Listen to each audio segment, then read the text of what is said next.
Well, hey everybody, and welcome to SPERO DEI. My name is David Perez, and I am the lead minister of this very, very unique church. And the reason why it's so unique is it's one of the few churches in all of America that is actually talking about and encouraging this faith shift that we see happening in Christianity throughout the United States, even in the Western world. Now, there's lots of podcasts talking about this faith shift. There's best-selling books that you can read about this faith shift. There are social media influencers who are telling about their story through this whole faith shift, but there just aren't a lot of churches that you can actually go to that are expressing this faith shift. SPERO DEI is one of the few in all of the country. So I want to welcome you to this very unique church. And if you are watching here in Nashville or some other American city or state, even some other international place, I just want to say welcome, welcome, welcome.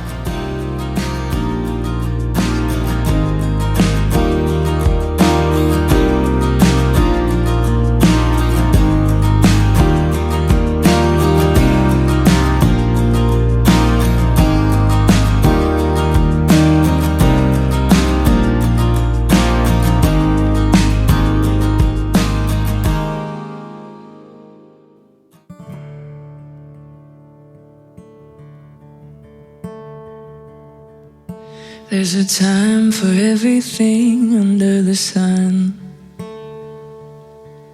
At least that's what I had learned when I was young. But lately, all the time has shown is you can't trust everything you're told. This is what it's like at 31. I'm not really sure what I believe. Is it history or is it poetry? But lately all I'm certain of is there's a God and He is love, and the time for everything under the sun. But when is it time for liberation? When is it time for new revelation? 'Cause this doesn't feel a whole lot like the Jesus we're preaching. No, this doesn't look a whole lot like the loving we're living. No, this doesn't sound a whole lot like salvation.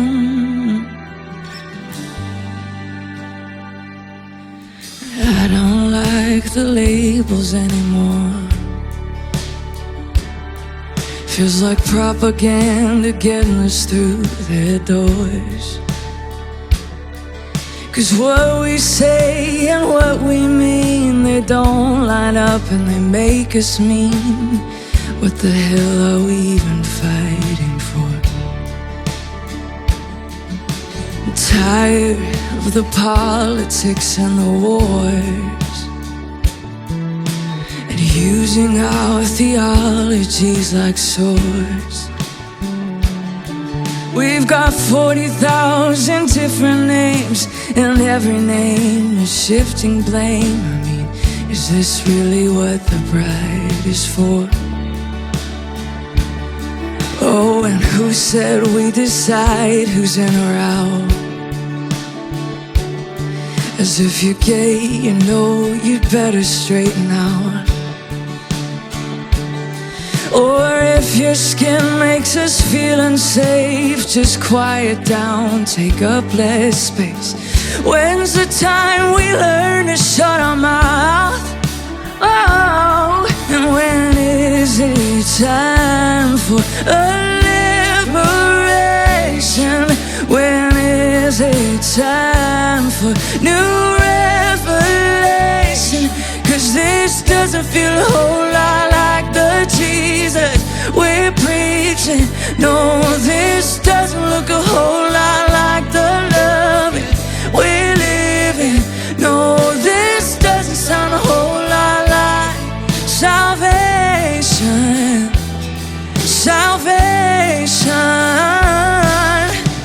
I know the truth is worth fighting for, but something isn't lining up anymore. 'Cause a God who'd rather die than not have us right by his side is more about love than we'll ever know. Is more about love than we'll ever know. Than we'll ever know.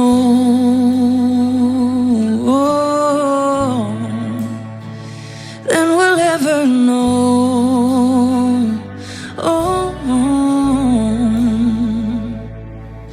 So from this day until my final breath, I'm gonna give away everything inside my chest.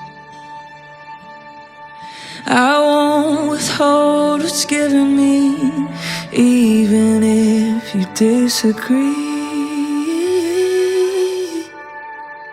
'Cause there's a time for everything under the sun, and it's time for us to learn how to really love.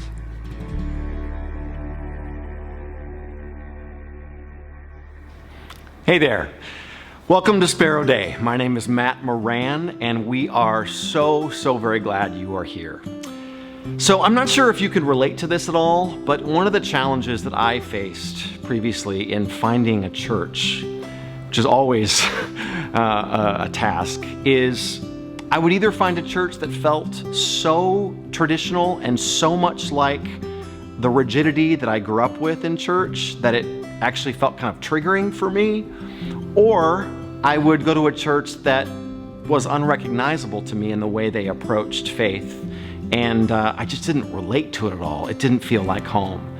So one of the things I have loved so much about SPERO Day is they so found a way to honor and respect the Christian tradition that I grew up in and some of the beautiful aspects of that, while also remaining open and evolving with regard to their ideas and what they're willing to explore.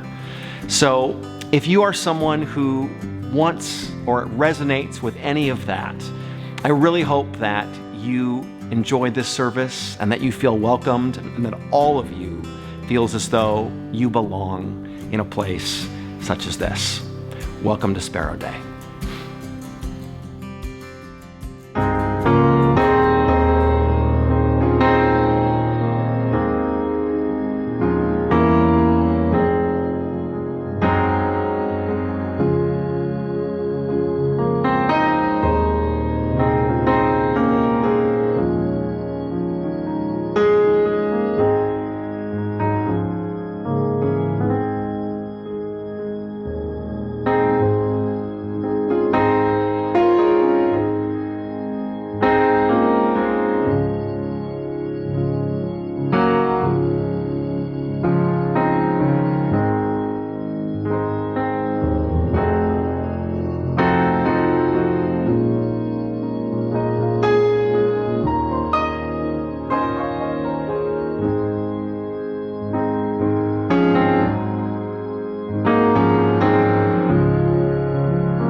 Of the purity movement, the people who grew up in it, who grapple with its impacts every day.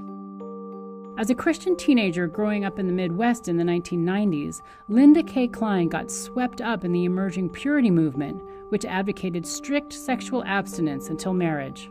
It had, in fact, started right around the time that I joined my youth group as a 7th grader. This movement saturated the lives of evangelicals, but that was really just the beginning. It entered into public schools, it entered into grassroots organizations. Sex is a great thing within marriage, and it's Our country started to shift the way that we talked about sexuality. The purity movement introduced a purity industry with purity rings and purity pledges and purity balls. A new ritual aimed at encouraging girls and young women to abstain from sex until marriage. I am living my life the way that I think should be lived, and that's staying pure. So they're actually purity rings, and they're promises to ourselves and to God that will stay pure till marriage. The campaign is called True Love Waits, and it's sponsored by the Baptist Sunday School Board. Thousands of teenagers are vowing to be something that most teens are not, virgins until they are married. Make a commitment to God. To those I name. By the time he was a teenager, Harris was becoming a leader among his peers. I remember going out to Washington, D.C., and there was a huge Christian concert/festival that was taking place, and they placed all of these promise cards on the mall. Teenagers signed cards pledging their virginity and planted 200,000 of the cards, creating a field of abstinence. wait till you get married! Rallies promoting purity were held across the U.S., and KLEIN, who became enthralled with evangelicalism growing up, still remembers the fervor of one she attended. We were all like, this is the biggest, best concert we've ever been to. And then there was a motivational speaker who spoke about purity and how important purity was. And in the midst of that, with tears rolling down people's faces, they handed out these contracts.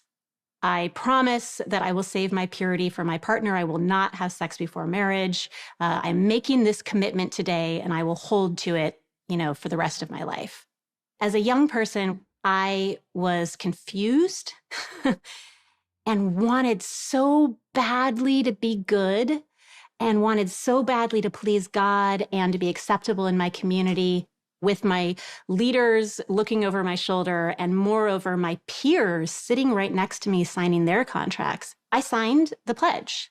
I want to know, how many virgins do we have out there? Harris's book, I Kissed Dating Goodbye, went on to sell over 1 million copies. And as he and others pushed for purity, another more insidious message took root. Well, ladies, I believe you also have a unique opportunity to protect the purity of your brothers in the Lord. What I think you probably are not aware of is how difficult it is for a guy to look at a girl with purity in his heart when she is dressed immodestly. You have no idea how difficult it is. You have no idea.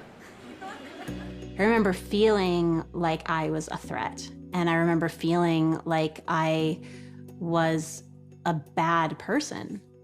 My sexuality was dangerous. It was something to be feared. The narrative that we've internalized is that pure girls and women protect us all. They ensure by their proper covering up, by their not taking up too much space, whatever it is, that none of us are going to have sexual thoughts and feelings. KLEIN had left evangelicalism by the time she was 21, but she continued to struggle for years afterward. When I would have any sexual experience with my boyfriend, I would find myself in tears and in a ball in the corner of a bed, crying, my eczema coming out, which it does when I'm stressed, and scratching myself until I bled, and having a deep shame reaction. I could actually be this close to doing something that, if they were right, if the purity movement was right, would make me worthless.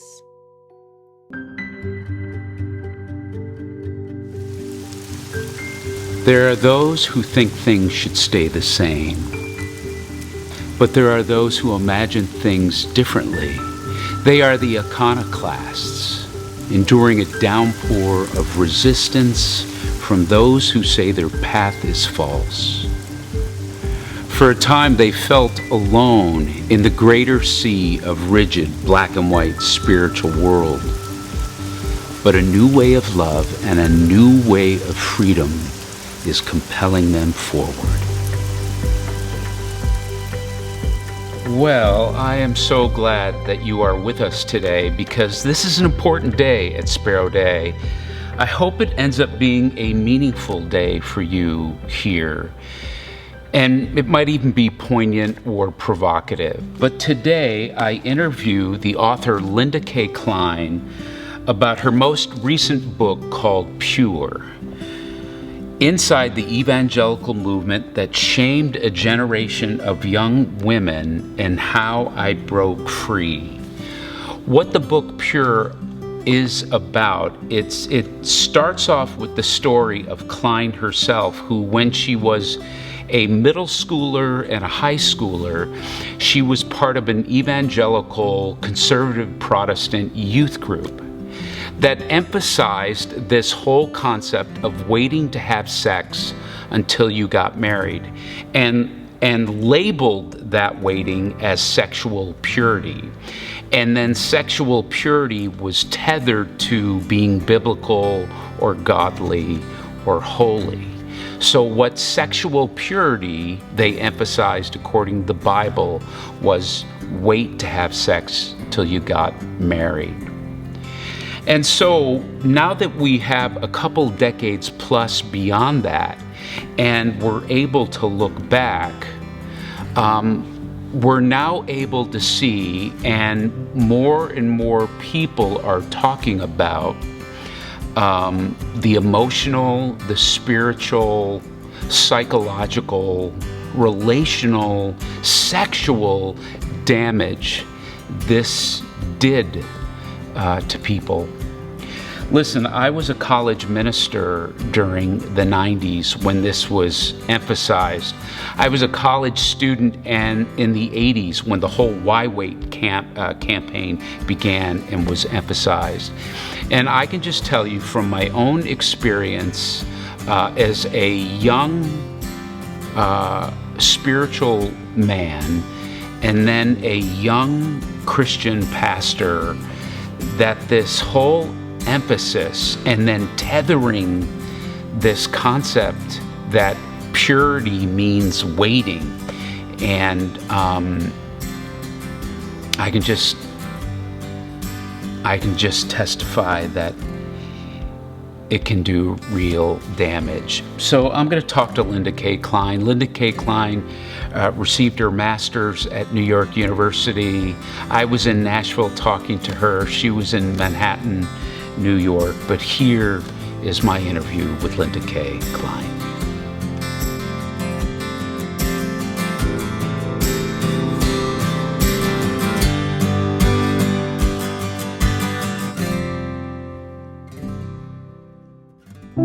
I can feel the stars fall down where we are,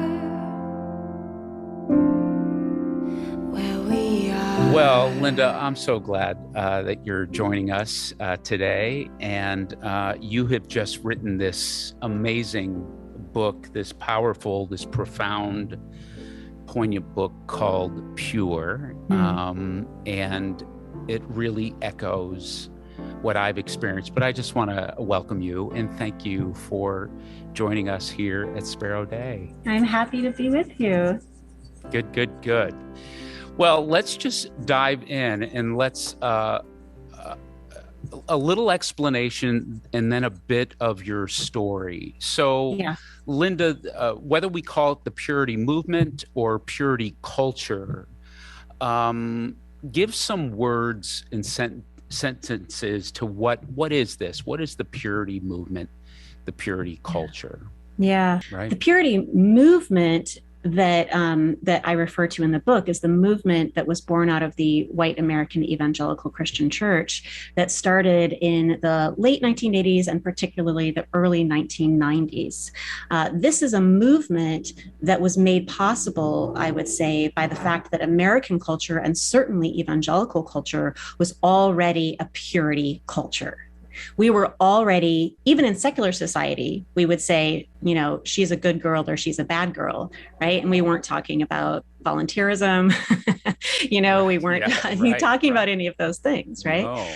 We'll just stop young people from having sex. We'll just make sure that nobody has sex until they get married. Of course, that would be a heterosexual, you know, cisgender marriage. We're just not even going to say that. We're just going to, you know, assume you all understand that. Right. You know, we'll just stop people from having sex, and then we don't even have to worry about STIs. We don't even have to worry about teen pregnancy. Now, how do we stop people from having sex? Well, because sex is a slippery slope, we're going to need to regulate not only people's choices, but also people's longings, also people's feelings, people's thoughts, people's sexual choices that, you know, are not penis and vagina sex, right? You know, whether or not somebody inspires sexual thoughts or feelings in someone else because they're wearing the wrong thing or because they're seen as flirting or whatever the case may be. We'll just regulate all of those things, you know, and create a fear and an anxiety around those things, and make a promise that if you just avoid all of those things, then you can enter into a happy heterosexual cisgender marriage. And you will be able to turn on your sexuality for the first time like a light switch, and everything will be perfect and blissful, and you won't have baggage and you won't have problems, and you will have the happy ever after that, you know, so many of us, you know, imagined we might have when we were growing up. And the reality is that this purity movement instead created a whole new type of baggage. Right? Developmentally shaping people in ways that, you know, for many of the people that I'm talking with, you know, they have been struggling with for years, for decades, sometimes for their entire lives, to be able to deconstruct some of these ways that sexuality and shame were paired together, sexuality and fear were paired together, sexuality and anxiety were paired together, and to be able to claim their bodies and their sexuality as something beautiful and something whole, and something that is frankly theirs. Living in the glow, ain't it all beautiful? It goes on and on. But you also have a story yourself. You're not just a cultural observer. The purity culture and purity movement is something that affected you as well as a young person, and a young person who had a sincere faith. Can you tell us a little of that impact on you? Yeah. So, you know, well, what I was going to say is, you know, though I never would have called it the purity movement, though I had no idea that there was any kind of movement going on, you know, I just thought, this is right. This is good. I'm learning this because this is, you know, somehow this population that I am a part of has the one, you know, correct understanding of God. Right. And correct understanding of what the Bible says, and correct understanding of how God is speaking today. And what God is saying is, quite frankly, you know, that, you know, purity, pure life, by all of these definitions, is the way to live out your Christianity, particularly as a young person and particularly as a young woman. You know, now we understand that there was something else going on. So what I was going to say was, I'm curious for you as a leader, if you knew there was a movement, but let's come back to that. So for me as a young person, I remember really wrestling with some of these teachings. You know, like you, I had been a convert, and my years pre-evangelicalism were grade school. So, you know, those years, you know, I hadn't developed sexual shame. I, you know, had curiosities. They felt fine and healthy, and, you know, I didn't talk about them with anyone, but I also didn't experience shame around them. I certainly didn't experience shame around being, having a degree of strength and intelligence and so on and so forth. And so I wrestled with them, these messages, when I began to encounter them. And yet they got inside of me even as I wrestled with them. And though I would never have held anyone else to them, I think because they were so complex for me, sure, I did accept them for myself. And I did over time begin to have more and more complex feelings about my own confidence, about my own strength, right? I might still stand up for something that I thought was right, but then when I was told that that was wrong for me to stand up, I sat back down. I learned to sit back down. And I learned to experience shame around my sexuality. Living in the glow, ain't it all beautiful? It goes on, and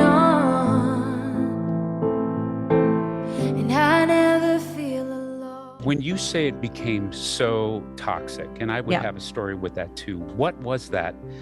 What was the toxicness of it? Was it an internal punishment? Was it showing up in your dating life? Was it chiseling away at self-esteem? Was it something internal, or was it also showing up in your external responses to what would be a normal young life? Yeah, it's a great question.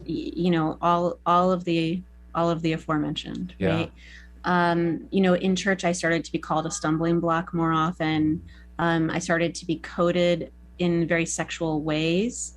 I was sort of I felt myself constantly being watched, right? Like I was a good girl, but, I was in danger of leading people astray nonetheless. And perhaps that was because there was something about me that was wrong, right? So whether it was people saying, you're wearing something that's making someone have these thoughts.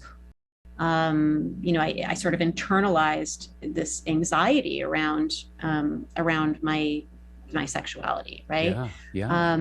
And so yes, then the punishment became internalized. Then the regulation and the failure to regulate, resulting in punishment became internalized. And it was the internalized stuff that, of course, was the worst.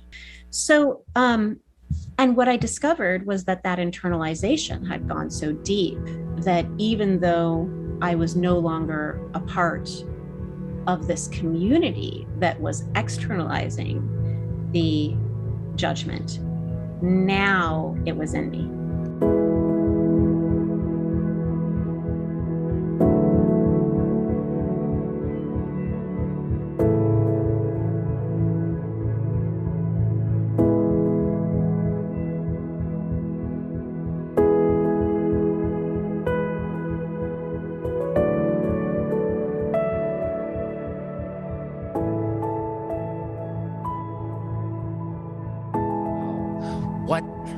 What backfired?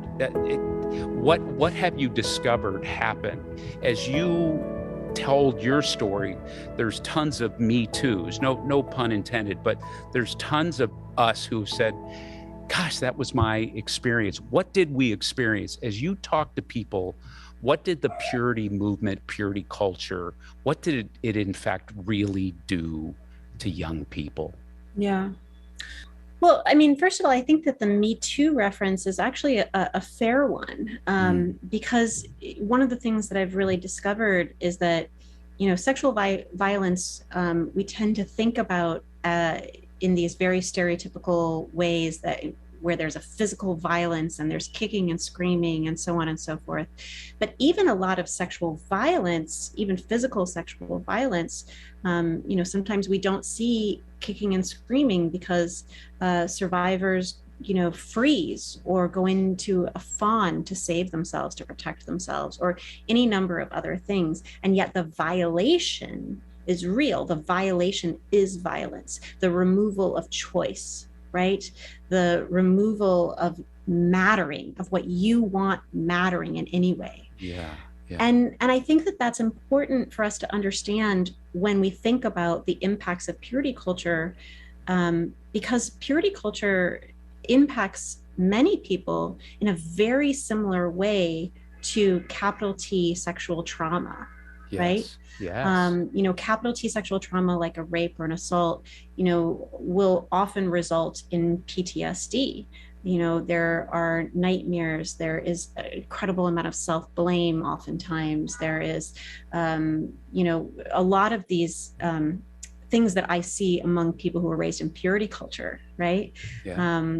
In purity culture, it was people coming out of that same nightmares, right? Same self-blame in many cases, Right. same, fear to the point where it can even become paranoia, right?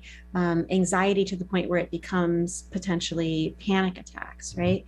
And I think that is because the consistent lowercase t trauma of sexual shaming also removes agency from people, removes choice, tells them that they don't matter, right? What you want doesn't matter, who you are doesn't matter, right? Sit back down, right? These kinds of teachings that tell us that we are worthless and have no choice, Yes. impact us physiologically in startlingly similar ways to the removal of choice. Yeah. And neurologically too, right? Yeah. So that has been something that that was, I think, the most startling for me. When I was coming out of purity culture, when I first left the church and started to try to live my life as a secular person, that's when I started to have the PTSD-like experiences. That's when I started to have the taking pregnancy tests, though I wasn't having sex, right? That's when I started to have my eczema come out when I would consider having sex with my boyfriend, right? All of these types of things. And I really remember being like, something is really wrong with me. Yeah. And my secular peers had absolutely no idea why I was experiencing what I was experiencing. And there were just no resources. There were no tools. There was no one talking about the existence of the purity movement, let alone how the purity movement could impact you, right? That's right, yeah. So I, for about 5 years, tried to recover on my own, tried to figure it out. And really, I did a very bad job of it. It's not something that you can do alone. And it's certainly not something you can do when you don't even get what's going on, and neither do therapists, and neither do sex educators, and I just felt like I was in a total vacuum, right? Yes. Now, 16 years of interviews later, hearing stories like mine, and different from mine, but with very similar themes around shame and fear and anxiety over and over and over and over again. Now I understand what I was going through, right? I understand the way that I had shame and sexuality paired in my mind via this very purposeful shaping of these. I talk in the book about a brain trap, right? A brain trap is when two concepts, or a movement and a concept, or whatever it is, two things become tied in your brain, so that when one happens, inevitably the other one follows. So for example, you think about the Pavlovian response. When the bell rings, the dog salivates, right? These things are paired in the dog's mind. Now, in that case, they're not paired because the dog was born salivating when it heard a bell, right? The dog was trained to salivate when it heard a bell, right? By every time the bell was rung, they were provided some, I think, meat, right? Now, the purity movement did something very, very similar with us.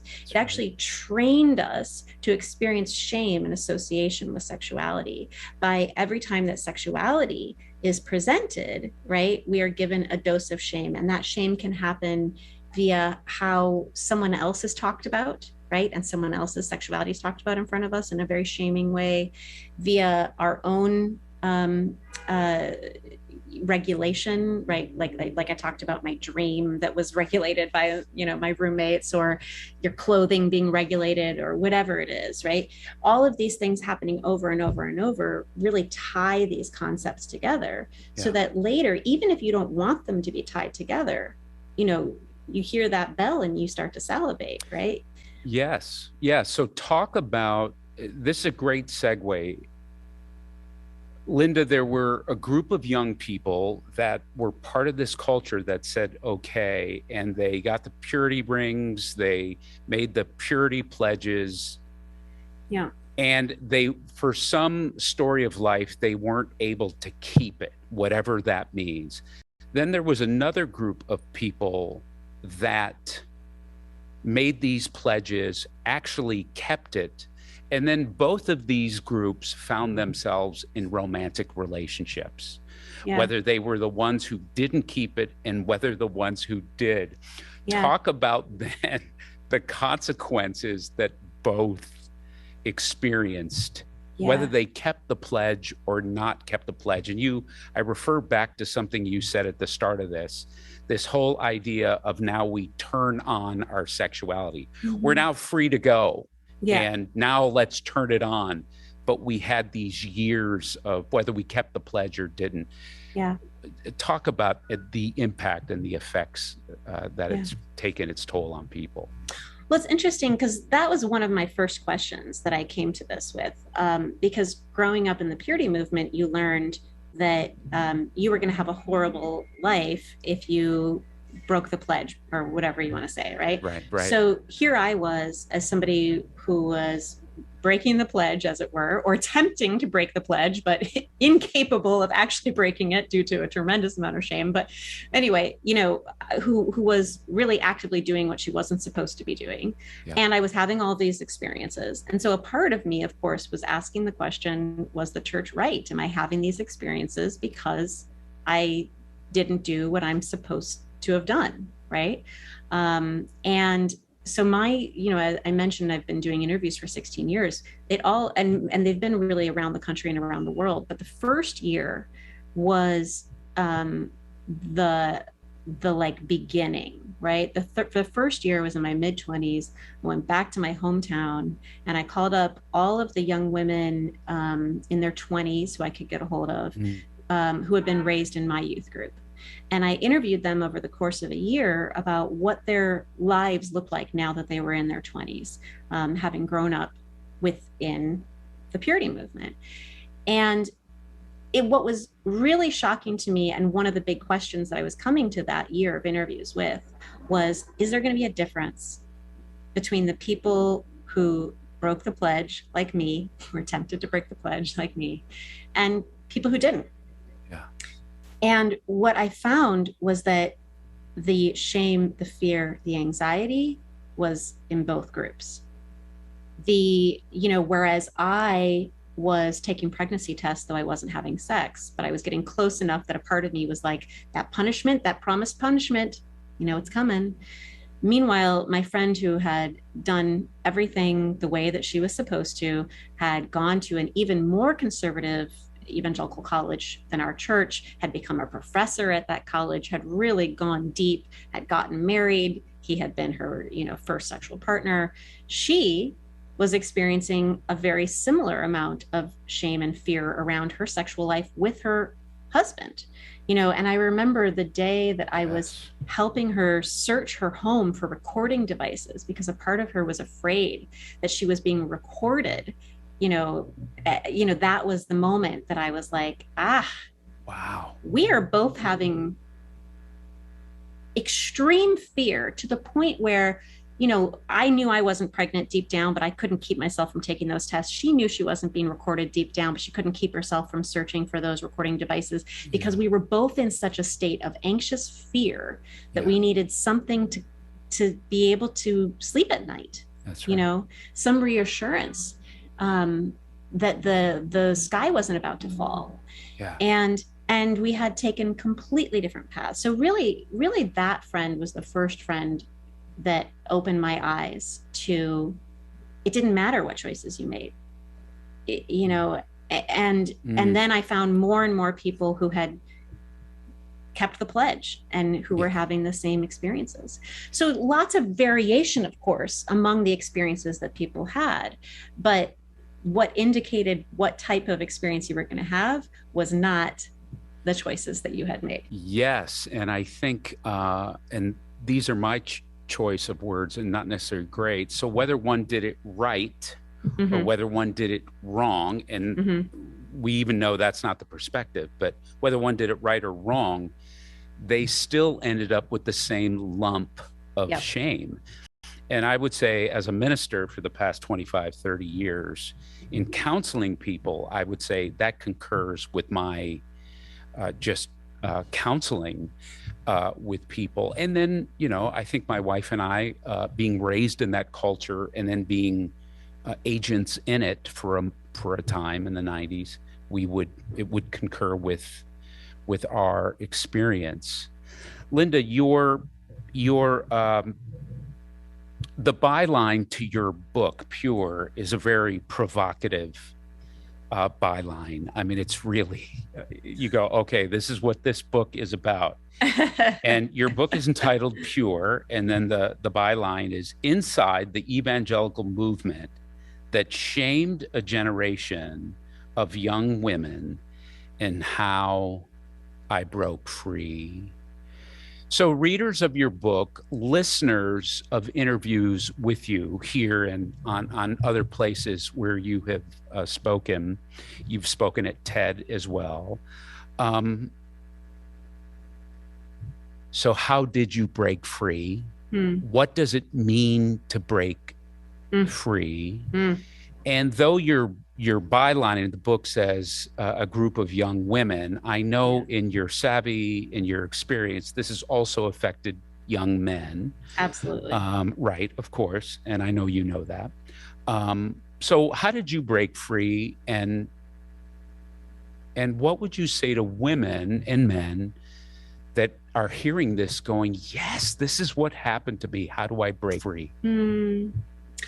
Well, it's a great question. When I talk to people who aren't familiar with evangelicalism, they, in particular, maybe even more folks, but definitely that population, they always assume that what I mean is break free from evangelicalism, leave evangelicalism.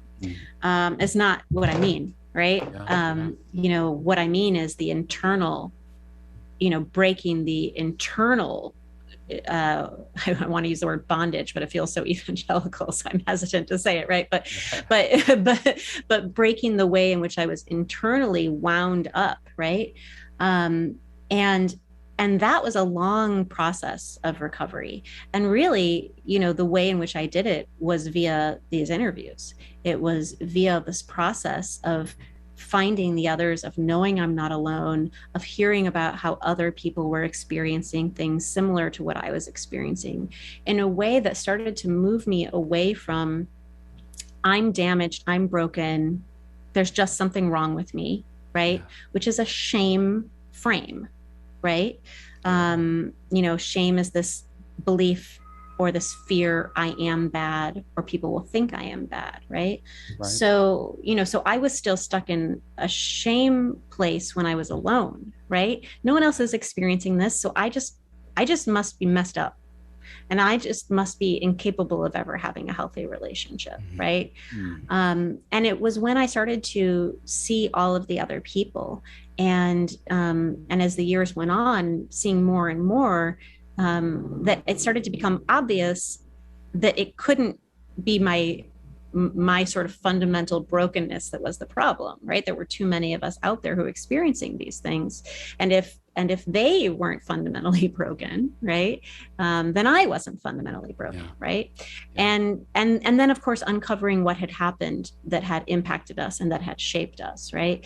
It was understanding that something had happened to me, that I had believed something, right? And that I had lived my life and allowed my thought patterns to be shaped by that belief system, but that it wasn't me, and that I could actually change that if I wanted to, with a lot of hard work and a lot of, you know, struggle, you know, along the way.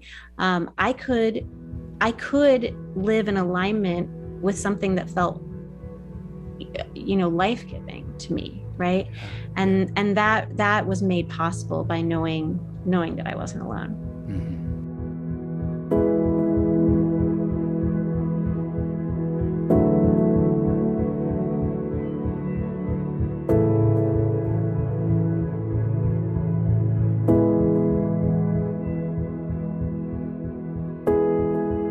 Well, Linda, I'm glad you wrote this book, because both my wife and I think it was just after Christmas, we kind of devoured it. and we needed it.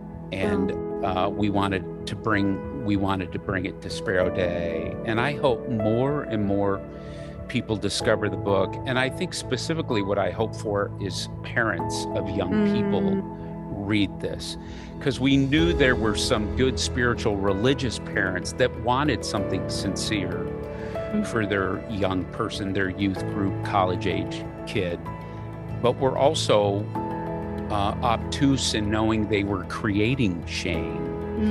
And you kind of show some of those stories, some of the things parents say to children that do deep damage. So I also hope not only those of us raised in the 90s now read this, but anybody raising a child now will read this book. And you're a great writer. You're a great journalist. So I look forward to your next. I hope you keep writing and keep letting us hear your voice. Thank you so much. That means a lot to me. Yeah. So thank you, Linda K. KLEIN. Thank you. Thank you. Yeah. Well, how did you do through all of that? I want to share a couple things with you.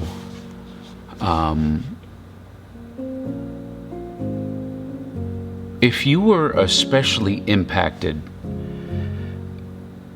by the whole purity movement, the whole purity culture, or good and godly people always wait to be married first. If you were impacted in that way, it brought great amounts of spiritual guilt, psychological guilt. It made you feel guilt and shame about your body. It made you feel guilt and shame about wondering and pondering and thinking sexually. It made you feel guilt and shame as far as your gender or your sexual orientation. A couple things I want to share. One, I want to encourage you to pick up Linda's book, Pure, and read it. It will certainly be poignant, but I do believe it can move you towards a role of healing. Also, SPERO Day would like to help in process and healing in this as well. So over the next couple weeks, we are going to form two groups that will meet twice. There will be a men's group and there will be another women's group. And both of these groups will be led by therapists. It will be led by professionals, men leading the men's group, women counselors and therapists leading the women's group. And what the point of these groups with, the only agenda is just to bring you together to begin to process how this whole thing affected you and to hear other people's stories and to maybe find more healing in the fact that you share a commonality and at times find our story in someone else's story. And so these groups are going to be safe, and they're going to be led, as I said, by pros, and it just might be helpful and healing to begin to share and even hear. Maybe you're not ready to share. Maybe you just want to listen. You don't even have to share in these groups. Maybe you just want to listen and process. Maybe you're not even sure you were part of this whole thing. I watched one interview on YouTube with Linda where Linda was leading a group, And there was a woman who was part of the purity culture in the 90s in her youth group and didn't even know that's what it was until all of this showed up in her marriage years later. So whoever you are, I just want to make that invitation. So here's what you can do. If you are interested in being part of one of these groups and you're in the Nashville area and you're not here in this room to let us know, here's what you can do. Send an email to info@sperodei.com and let us know you're interested, and we'll have you be part of one of those groups. Well, let's pray. God, I just thank you that somebody started talking about this. I'm grateful that somebody started putting into words what so many of us have experienced and felt. So I pray for anybody that needs healing and then needs hope, that your present love, really your pure love, your pure compassion, your pure healing, that's where the word pure should be used. I just pray for anybody that this whole thing got mixed up, that their sexuality, that their orientation, that even their sexual curiosity and experiences got tethered wrongly with spiritual and biblical shame. And so I pray that you would surround them with your healing love and that there is hope on ahead. And I pray this in Jesus' name. Amen. Well, that's our service for today. I'm India Lacerda, the elementary director here at SPERO DEI, and I hope that was meaningful for you. If this church continues to be a place that is meaningful and offers you space and a sense of community, you can continue to be informed on the things that we're doing by either following our social media or going online and subscribing to our newsletter. To those of you who have been contributing and giving during this time for the day-to-day operations of making this church run, I want to say thank you. You are a huge part of why this community is growing and expanding. And if any of you are interested in beginning to contribute, maybe for the first time, you can go on our website. There's an easy tab on the right-hand side that says Give Here, which is safe and secure, and you can easily give there. Thank you so much. I hope we'll be able to see you next week.